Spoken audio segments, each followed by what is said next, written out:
You already know the answer. You've known for months.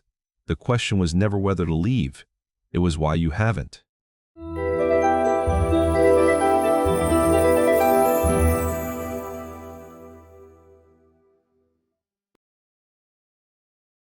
You already know the answer. You've known for months. So why are you still there? There is a version of you that knows this relationship is not right. That version surfaces at 2 in the morning, or in the car after a long silence, or in the shower when nobody's watching. It arrives with a sentence that sounds something like this: I don't think this is working. And then another version shows up. The one that remembers the good months. The one that says you've already invested too much to start over. The one that whispers, maybe it will get better. That version is louder. It always wins. This video is about why the second version wins. Not because the relationship is good, but because leaving would cost you something your mind is not willing to pay. You're going to learn why staying feels rational, even when it isn't. You'll see the mechanism that keeps you locked in, the thing Daniel Kahneman spent a career mapping. You'll understand why leaving doesn't just feel sad, it feels like dying. You'll find 3 signals that tell you the relationship is being held together by fear, not love. And you'll land on one question, a single question, that cuts through every excuse your mind has built. By the end of this, you won't need anyone to tell you what to do. You'll already know. You've always known. The reason you haven't left is not weakness. It is not love. It is a math problem running beneath your awareness. And once you see the math, you can stop being trapped by it. But to see it, you have to start with the answer you already have and why your mind keeps overruling it. The answer you already have. There is a moment in every wrong relationship where the knowing arrives. It doesn't announce itself. It just settles in, quiet and cold, like a fact you've been circling for months. You felt it. Maybe during an argument that wasn't even about anything. Maybe when you noticed you were relieved they canceled plans. Maybe when someone asked how things were going and you paused one beat too long before saying, fine. That pause is the answer. The knowing lives in the pause. But knowing is not enough to make you leave. If it were, you would already be gone. The knowing arrives, and then something else arrives right behind it. A counter-argument. A memory of the good version of this person. A fear of starting over at your age, in this economy, with this much history. The counter-argument always sounds reasonable. It sounds like wisdom. It sounds like maturity. We've been through so much together. Every relationship has hard seasons. Nobody's perfect. These sentences are not wisdom. They are the sound of a mind protecting its investment. And the investment is the trap. Not the person, not the love, the years, the effort, the version of yourself you built around this relationship. Leaving doesn't just end the relationship, it makes everything you invested feel like a waste. That feeling, the sickening weight of wasted years, is not a reason to stay. It is the reason you think you can't leave. And there is a name for the mechanism underneath it. To see it, you have to look at what your mind is actually doing when it tells you to stay, and what it's actually afraid of losing. The ledger that keeps you trapped. This is what Daniel Kahneman called the sunk cost fallacy. Kahneman won the Nobel Prize for showing that human beings are not rational about loss. They are predictably irrational about it, and the irrationality has a specific shape. The shape is this. The more you have invested in something, the harder it becomes to walk away, even when the investment is clearly failing.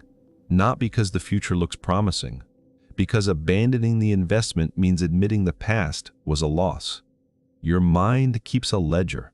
Every sacrifice, every compromise, every time you chose this person over yourself goes into the ledger. And the ledger whispers a sentence that sounds like love, but is actually accounting. You've given too much to leave now. Kahneman's research showed something else, something worse. Loss aversion. Losing something you have feels roughly twice as painful as gaining something equivalent. The pain of leaving a 5-year relationship is not proportional to the joy of starting fresh. It is double the weight. Your mind is not weighing the options fairly. It never was. This is why you rehearse leaving and never do it.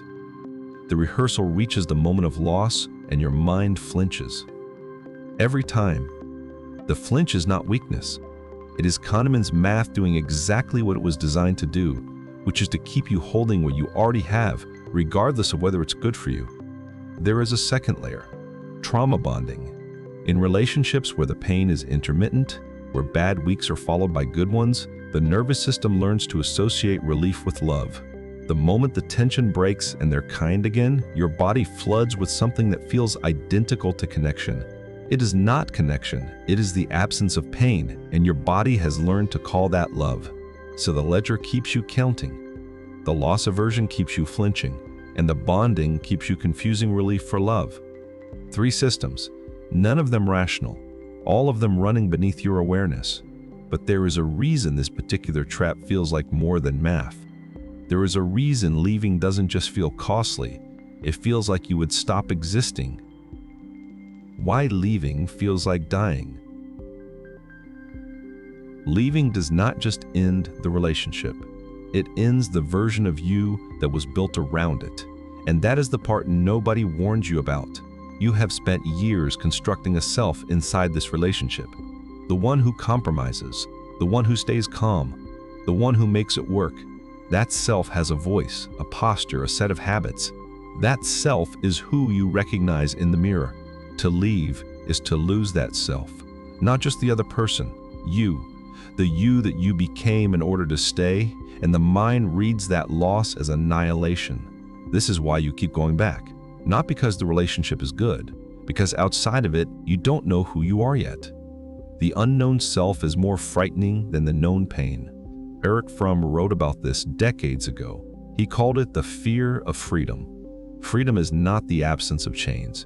Freedom is the presence of the self, alone, without anything to define it. That emptiness is what you are actually running from. Not the fights, not the bad days. The emptiness of being undefined. And so you stay. Not out of love, out of architecture. The relationship is the structure, and you are the shape that grew to fill it. Removing the structure means the shape collapses. That is what your body feels when you try to leave. Not heartbreak. Structural failure. This is the part where most people give themselves permission to stay a little longer. Just until things settle. Just until the next fight proves it's really over. But the next fight never proves it, because the math resets every time they're kind again, which means the way out is not waiting for proof. The way out is learning to see the locks, and there are exactly 3. The 3 locks. There are 3 locks that keep you in a relationship you know is wrong. Once you can name them, you can stop mistaking them for love. Lock 1. You defend them to your friends more than you enjoy them in private. Listen for this. The next time someone who loves you asks how things are going, notice whether your first instinct is to explain, justify, or reframe. If you spend more energy defending the relationship to others than actually feeling good inside it, the lock is turned. Lock 2. You measure the relationship in relief, not joy. The good days feel good because the bad days were so heavy. When they're kind, your chest loosens. That loosening feels like happiness. It is not happiness. It is the absence of tension, and you have lost the ability to tell the difference. Lock 3. You imagine leaving in detail but never do it. You've rehearsed the conversation. You've pictured the apartment. You've planned the logistics. The rehearsal is so vivid it almost feels like action. It is not action. It is a pressure valve. Every time you imagine leaving, the urgency drops just enough to let you stay 1 more week. If one of these is true, the relationship may be struggling. If 2 are true, the pattern is established. If all 3 are true, what you are protecting is not the relationship. It is the investment. And the investment is not a reason to stay.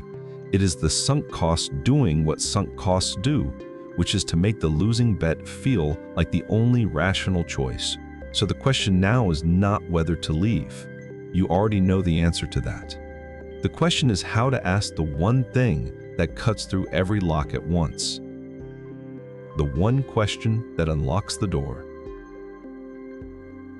Here's the question. If you met this person today, knowing everything you know now, would you choose this? Not would you stay. Would you choose this? The difference matters. Stay is a question about endurance. Choose is a question about desire. Your mind has been asking the wrong question for months, maybe years. Should I stay? That question has no clean answer because it is weighted with everything you've already invested. It keeps you in the ledger. But would I choose? This starts fresh. It strips the history. It removes the sunk cost. It asks you to evaluate this person and this relationship as if the investment didn't exist. And for most people, the moment they reframe it that way, the answer is immediate. No. That no is not cruelty. It is clarity. And it has been waiting patiently underneath every excuse your mind has built. Here's how to use the question. Tonight or tomorrow morning, in a quiet moment alone, ask it. Not as a hypothetical, as a real question that deserves a real answer. If I met this person today, knowing their patterns, knowing how the arguments go, knowing what the good days actually cost, would I choose this? Write the answer down. Not in your head where the counter arguments live. On paper, where the sunk cost cannot edit it. The counter arguments are louder inside your mind. On paper, they are just words, and they are easier to see for what they are, and then sit with the answer. You don't have to act on it today. You don't have to leave tomorrow. But you do have to stop letting the ledger answer for you. The question is yours. The answer is yours. The ledger was never yours. It was your fears. Once the question lands, something shifts. Not in the relationship, in you. And what shifts is this. You stop asking whether you should stay. You start asking what you deserve to walk toward. What you deserve to walk toward. Here is the reframe that changes everything. You are not leaving someone. You are walking toward the version of yourself that doesn't need the ledger. The version of you that exists on the other side of this decision is not broken. That version is lighter. Undefined, yes. Unfamiliar, yes, but lighter. And lightness, after years of carrying the ledger, will feel strange at first. It will feel like loss. It is not loss. It is the weight leaving. The permission this video offers is simple. You are allowed to stop earning this relationship. You are allowed to stop proving that the investment was worth it. You are allowed to let the years be what they were, which is years, not a contract that binds you to more. Rainer Maria Rilke wrote something that belongs here. Perhaps all the dragons in our lives are princesses who are only waiting to see us act, just once, with beauty and courage. The dragon in the story is not the other person. The dragon is the version of you that believes leaving means the years were wasted. They were not wasted. They were lived. That is not the same thing. The years taught you what you need. They taught you what you will no longer accept. They taught you the difference between relief and joy, between endurance and love, between staying and choosing. Those lessons are not waste. They are the foundation of the next version of you. And so the question one more time. If you met this person today, knowing everything you know, would you choose this? If the answer is no, then what you are protecting is not the relationship. It is the investment. And the investment is not love. It never was. You do not need to leave loudly. You do not need to leave perfectly. You do not need a plan that accounts for every variable. You just need to stop letting the sunk cost answer the question for you. The version of you on the other side of this door is someone you haven't met yet.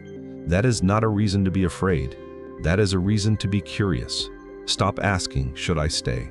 Start asking, would I choose this? One question keeps you in the ledger. The other one lets you close it. If this landed, stay. Because the next video goes somewhere most people avoid entirely, into the thing that happens after you leave. The silence, the grief, and the strange, quiet moment when you realize the person you miss most is not them.